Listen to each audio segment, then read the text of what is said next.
Tonight, Donald Trump suspends the delivery of all military aid to Ukraine after his bust-up with President Zelensky. Hello, I'm Pamela Medlen. This is ABC News.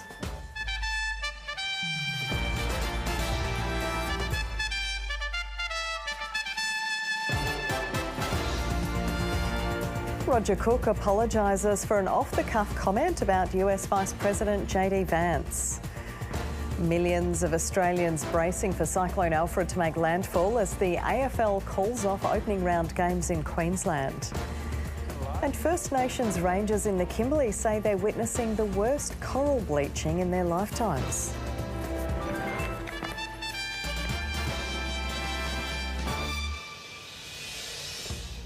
The US has suspended all weapons supplies to Ukraine following the row between Donald Trump and Volodymyr Zelensky. The Ukrainian leader angered the president again today after saying the end to the war was still a long way off.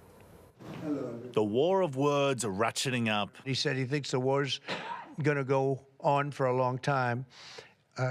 And he better not be right about that. That's all I'm saying. Mr. Trump angry that Ukraine's president predicted peace with Russia was a long way off, was then pressed on whether he'd cut off support for the country. Who decided if you're going to suspend military aid to Ukraine? Have you made that decision? Well, I haven't even talked about that right now. I mean, right now, we'll see what happens. A lot of things are happening right now as we speak. I mean, literally, as we speak, I could give you an answer and go back to my office, the beautiful Oval Office. I could go back into the Oval Office and find out that the answer is obsolete. A few hours later, White House officials confirmed all aid would be paused and reviewed, leaving Ukraine cut off from the world's most powerful military. Last week, Donald Trump evicted Volodymyr Zelensky from the White House after their public blow-up. He accused the Ukrainian leader of acting like a tough guy because of US backing. This suspension of aid is clearly meant to weaken Zelensky's position and force him back to the negotiating table. The latest move from Washington also stepping up the pressure on Europe. Tomorrow, I will inform the member states through a letter about the Rearm Europe plan. We need a massive surge in defence without any question. We want lasting peace, but lasting peace can only be built on strength. In Ukraine, Russian attacks continue. Overnight, a drone hitting the town of Kharkiv.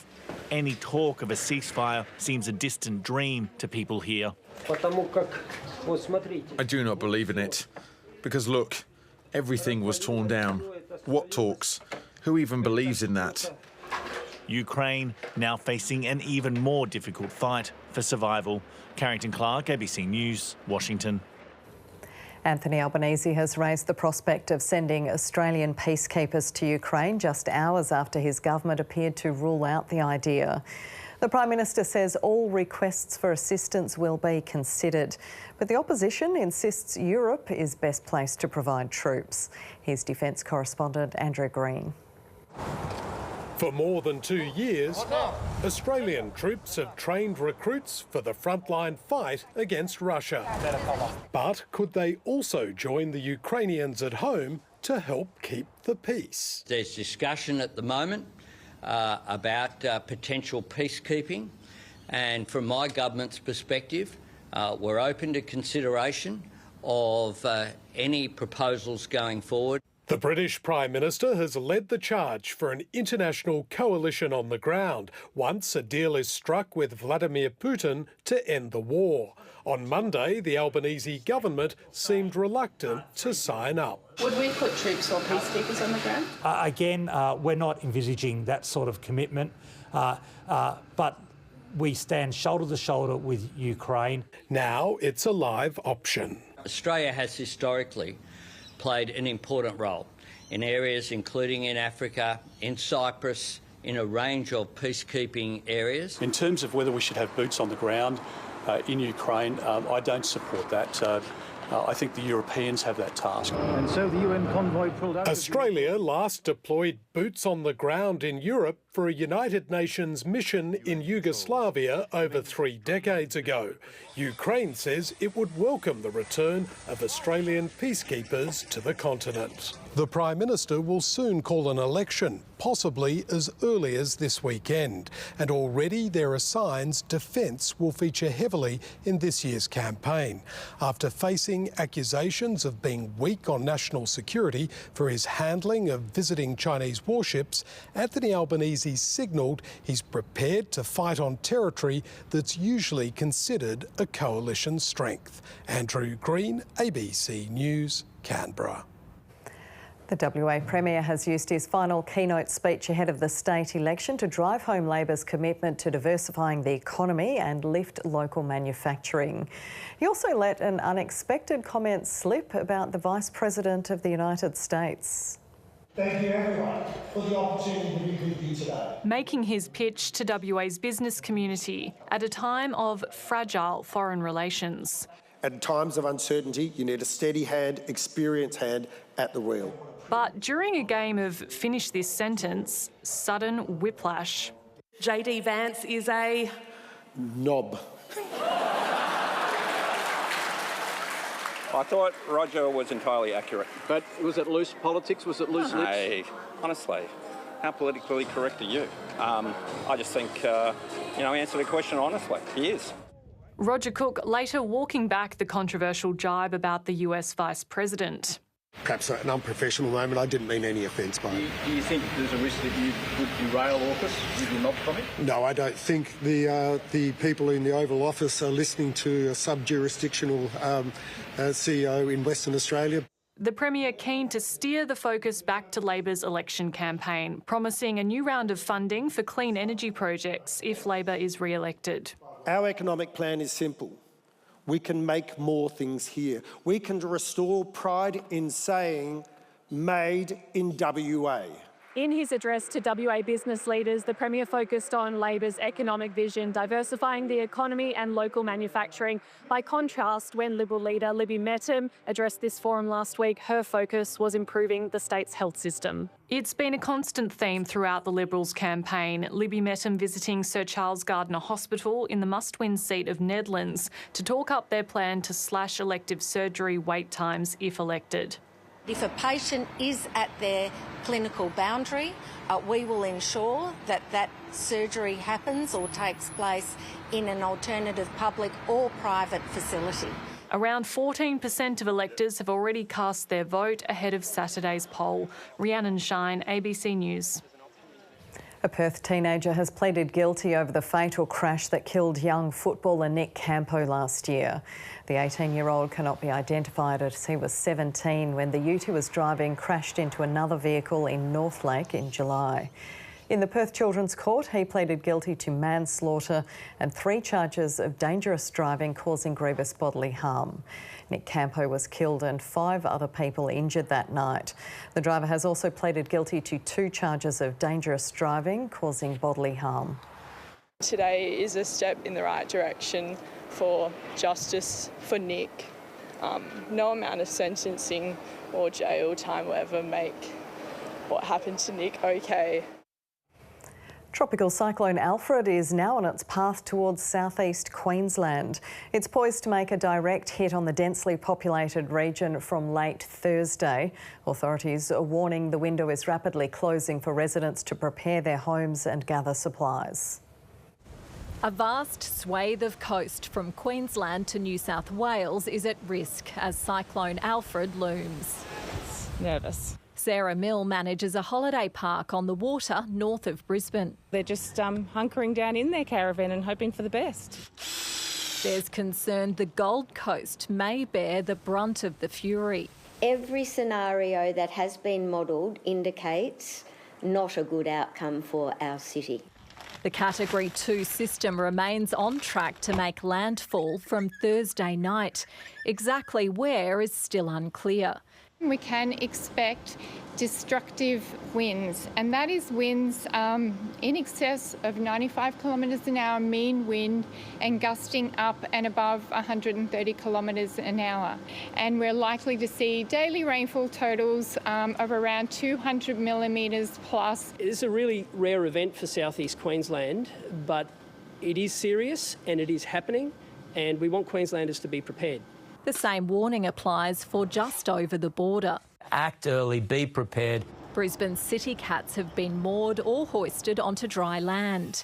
Many residents spent the day stocking up. Generators are in high demand. I hope I'm overreacting. I've got me new whippersnapper here and I'm going to clean up the yard, make sure there's no loose debris. Shelves are being stripped bare, but authorities insist they will be restocked. It's quite overwhelming in there. There's no loo paper, barely any actual essentials that you really need.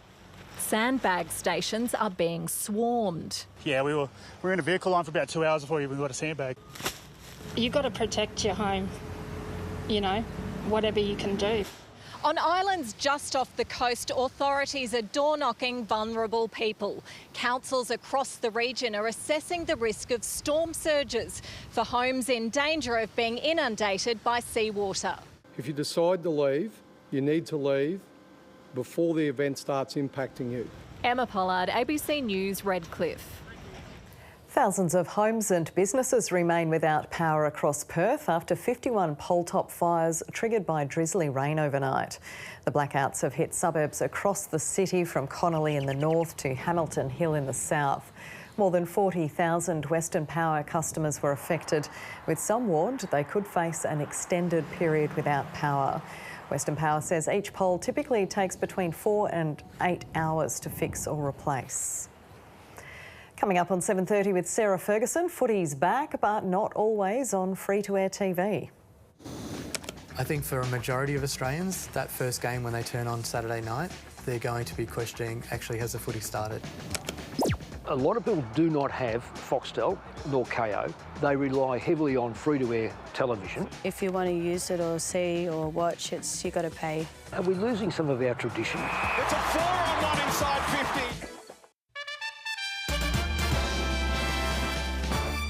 Hamas has accused Israel of taking the Gaza peace process back to square one as the Netanyahu government threatens consequences if remaining hostages aren't released.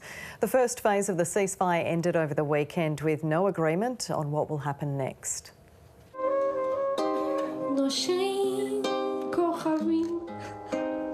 A crying shame. Mourners gather at the last of the funerals for the 8 Israeli hostages returned by Hamas in body bags. Itzhak El-Garat's family blaming Prime Minister Benjamin Netanyahu for failing to secure his release. The enemy who caused your death was not the one who abducted you, but the one that abandoned you. Anger spilling over into the parliament too, as families of people killed by Hamas on October 7 were initially stopped from observing a discussion about security failures on that day. The Prime Minister heckled as he issued this warning to the militant group. I say to Hamas, if you don't release our hostages, there will be consequences you can't imagine. Hamas is accusing Israel of trying to derail the ceasefire by asking to extend the first phase. Israel is pushing to return things to square one and overturn the agreement.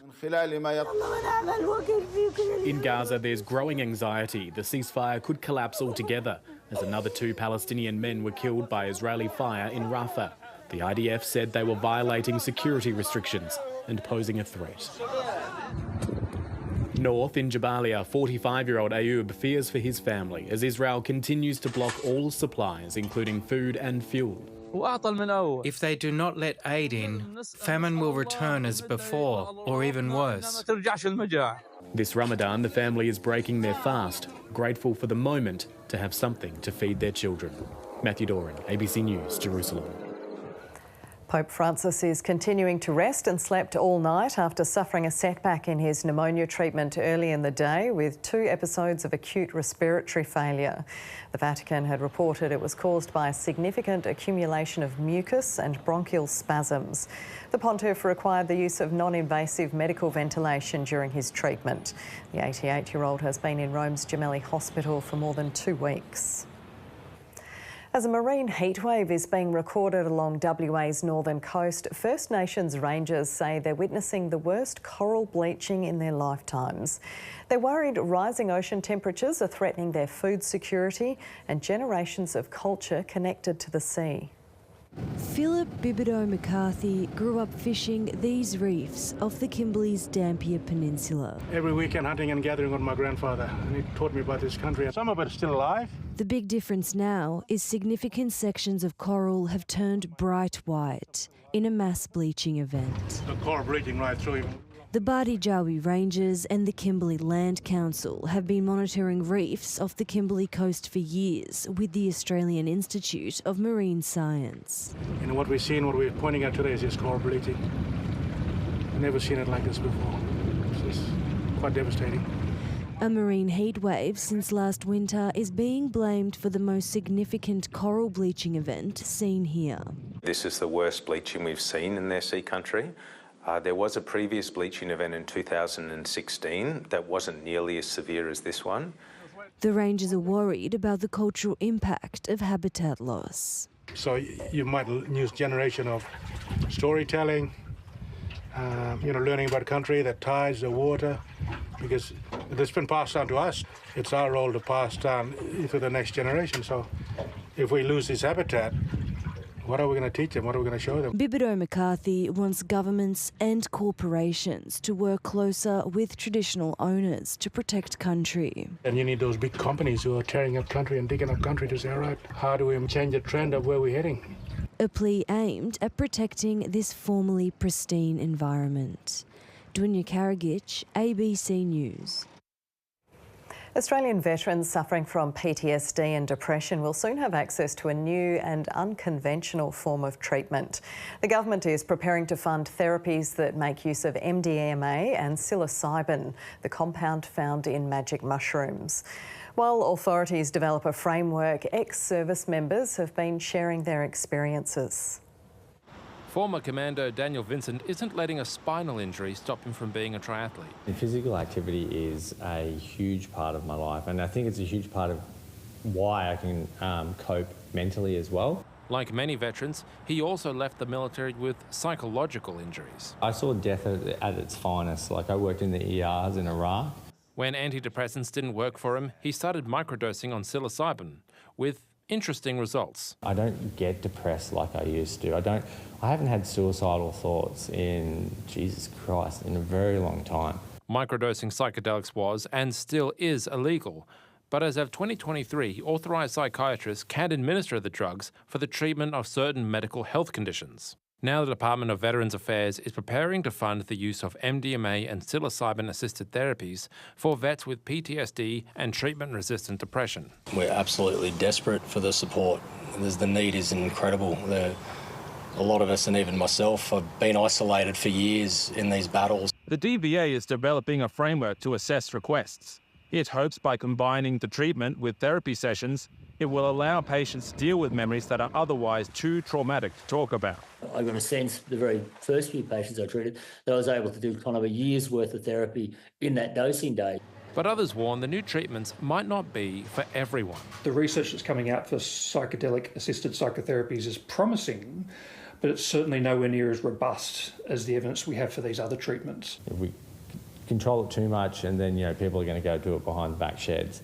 But control it enough that it's not about making money, it's about getting people better. Daniel is just glad other veterans have a legal route to get the help they need. Lucas Forbes, ABC News. To finance, and the US share market suffered its biggest fall of the year last night after President Trump said the tariffs on imports from Canada and Mexico would be going ahead. Here's Alan Kohler.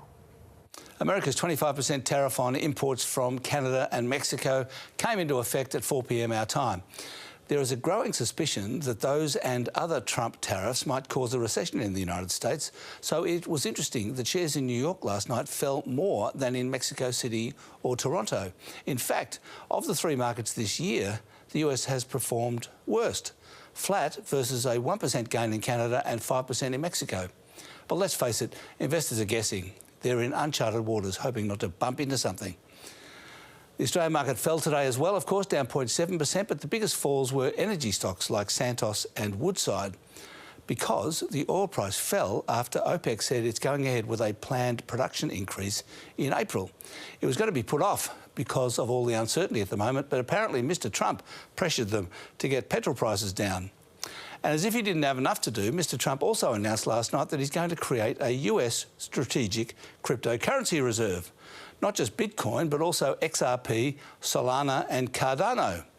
Now, this chart of the Solana price is typical of what happened to all of them last night. A sharp rise followed by, wait a minute, what does it mean? No one knows. Sell. And the US dollar went up because of the tariffs, and the Aussie fell a bit as a result. Finally, a very interesting chart from Westpac showing the premium or discount of the cost of building new houses and units versus the price of existing ones, on average, across Australia. New units cost 10% more to build than existing ones, and new houses cost 10% less to build than existing ones. How about that? And that's finance. Amid the decline of major music festivals across the country, smaller community-focused events in WA are stepping up. Some industry stakeholders say crowd numbers are increasing post-pandemic and remain hopeful the appetite for local music will continue to grow.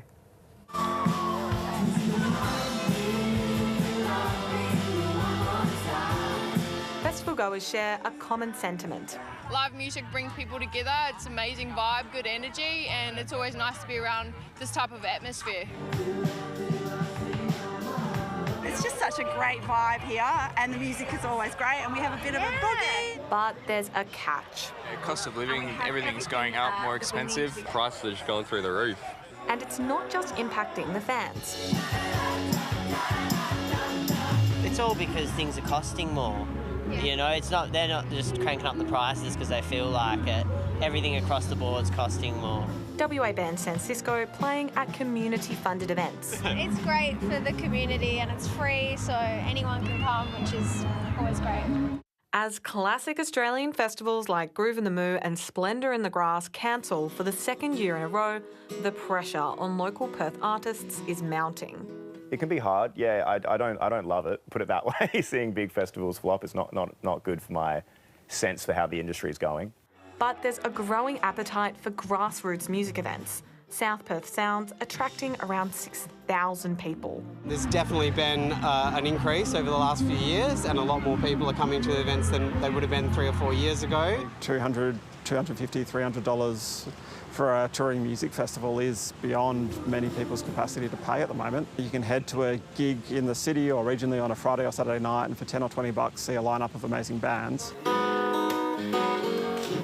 Offering hope to smaller artists. Genuinely, those smaller festivals have a much bigger impact in terms of growing your actual fan base and building up your connection with the audience than the bigger festivals do. The live music industry in Australia is changing, plagued by the cost of living crisis and competition from international artists. But despite this, organisers of local events like this one say they'll continue to defy the odds. Ruby Littler, ABC News. The imminent arrival of Tropical Cyclone Alfred in Queensland has forced the AFL to postpone 2 of their opening round games after a plea from one coach for common sense to prevail. The Lions and Cats were due to launch the season in Brisbane on Thursday night when Alfred is expected to make landfall. The Gabba bathed in sunshine, unaware of the dark shadow lurking beyond the horizon. Feels like we're back in COVID and there's all this uncertainty around. A blockbuster sellout was scheduled to open the AFL's new season on Thursday night. A rematch between 2 heavyweights. That was until Cyclone Alfred. It's just a game of football. The safety of family and friends and staff and fans is the priority. So that's why common sense has to prevail. We're ready to play. And if the AFL decided it was safe in consultation with the government, we're on a plane. But late today, the AFL ruled the match was off. So too Gold Coast's Saturday clash with Essendon at Carrara. Our understanding is that also once the cyclone passes, there will be continued rain and the forecast rain will make it really difficult. The Lions and Cats both have a bye in round 3. A rematch date isn't as straightforward for the Suns and Bombers. It's a home game for the Gold Coast and we'll find a space for that in the season when we work around the byes. Meanwhile, the Dolphins were due to host the Rabbitohs here at Lang Park on Friday night, but a decision late this afternoon from the NRL that match has been relocated to Western Sydney Stadium.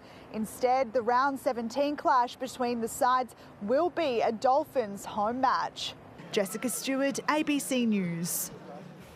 The Perth Wildcats have been beaten in the NBL semi-finals for a second straight year, going down to Melbourne United by an agonising 1 point. Perth silenced the John Cain Arena crowd early. Bryce Cotton on target from long range. Melbourne star Chris Goulding continued his excellent finals form, scoring 20 points in the first half. The game evolved into a shootout in the second half and United looked to have secured the win in the final stages.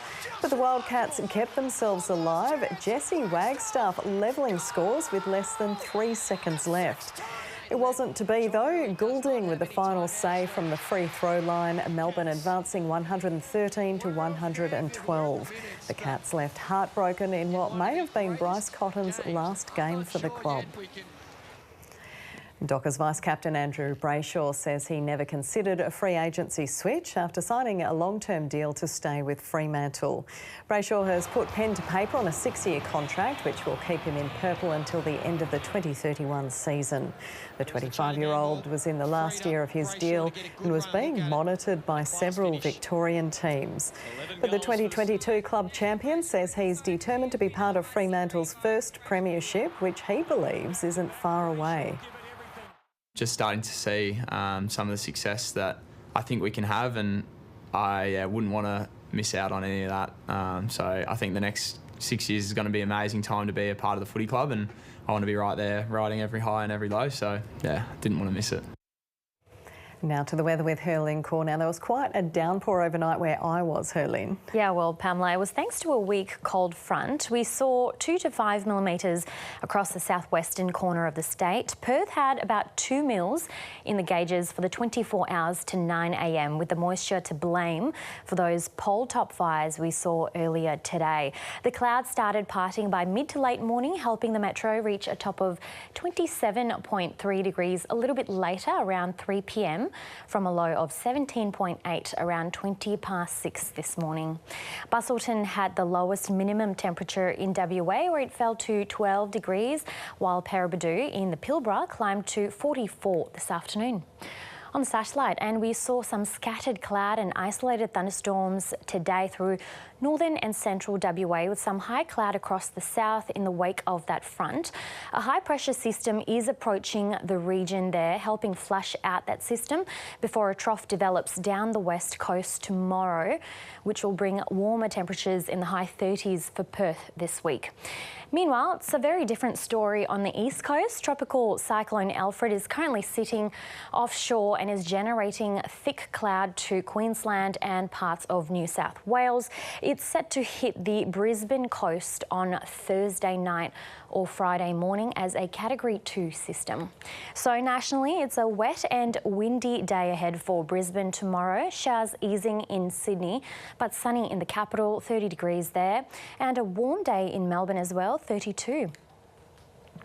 Back home, there are showers and gusty thunderstorms on the way in the north tomorrow. It's 41 in Karratha, while Paraburdoo and Telfer are set to soar to 46, with several towns in the Gascoyne in the 40s as well. Windy for the central west and heating up in the high 30s. Mullawa is expecting to reach 40, but the Goldfields will stay cooler in the low 30s and high 20s. There are possible showers over the eastern Eucla, mostly in the morning, but the rest of the south will be mostly sunny and warmer, 31 in Margaret River, 27 in Denmark and 29 degrees in Lake Grace. There's a total fire ban declared tomorrow for parts of the Goldfields, southeast metro and southwest regions due to hot, dry and windy conditions. In Perth, we've got a warm and sunny day ahead with strong winds expected, gusts up to 80 kilometres an hour possible in the hills in the morning, reaching 34 degrees from a low of 16 overnight. On the local waters, winds will be east to southeasterly with seas reaching 1.5 metres. The sun rising at 6:10, setting at 6:48. And looking ahead, Thursday will be a scorcher. We've got a 38-degree day on the cards before it drops to 30 on Friday, a cooler 29 and mostly sunny for election day, then remaining into the 30s into next week, Pamela. Thanks for that, Herlyn. That's ABC News for now. We'll be back with you tomorrow. In the meantime, you can stay up to date with ABC News online or catch the news anytime on ABC iView.